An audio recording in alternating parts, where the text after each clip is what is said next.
believe that. I believe you have a right to express yourself, and we have a right to express ourselves. I have a friend of mine here, Merle. Come.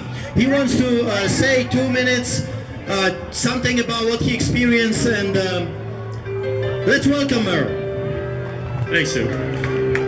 Please don't turn the music up loud when I want the crowd, my friends on the other side, to hear this. You know, back 30 years ago, I did something that probably many of you in there wouldn't believe. I marched in the Gay Pride rally in Toronto. That was before the men were naked. Now they're naked. I joined with the gays and lesbians because I was a member of the Communist Party of Canada. I spent 3 months in the Soviet Union studying Marxism.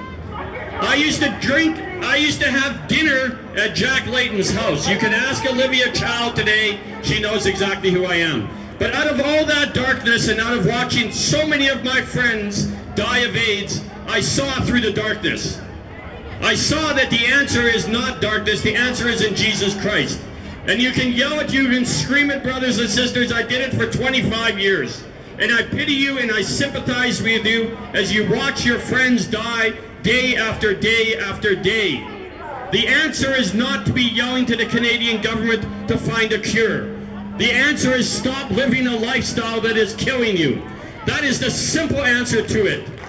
There is no special pill that is going to save you. There is no special medication. There is no doctor that's going to save you. The only thing that's going to save you is stop living the lifestyle. It's as simple when a doctor looks you in the face and says, if you don't want lung cancer, stop smoking. That's simple, brothers and sisters. And my heart goes out to you because I know you're living in a world of darkness. It's very depressing to stand up for a system of socialism and look all over the world and watch it fail over and over. Am I here today to tell you that capitalism is a wonderful system? It isn't. It's full of selfishness and it's full of greed. And it too will come to an end and it too will pass. But what I do thank God for is that I do live in a society where we can talk, where we can express ourselves in freedom. I have been to Cuba. I have seen the sides of Cuba that you will never see as a visitor. I've seen the side of Cuba from the side of the Marxists. The women in white who march in Havana every Friday, and they're arrested.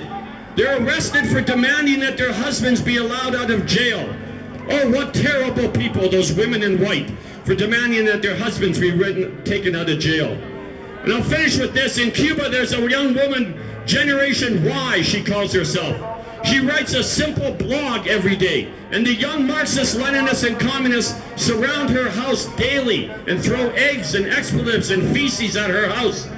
She doesn't write anything evil. She doesn't write anything violent. She just talks about how she wants a sunny day and a new life in Cuba. So before you start worshiping the tomb of Vladimir Lenin and the body of Fidel Castro, I ask you to go to Cuba and talk to the Cubans actually living under that system of oppression. And the biggest thing that is growing in Cuba right now is the message of Jesus Christ. There are more churches sprouting out all over Cuba. Our church, Center Street Church, just sent 15 youth. And they gave out over 1,000 Bibles. And you know what? The 1,000 Bibles weren't enough. They ran out. More and more Cubans wanted a copy of the Bible. They didn't want a copy of what is to be done by Lenin. They didn't want a copy of the Communist Manifesto. They wanted a copy of the Bible.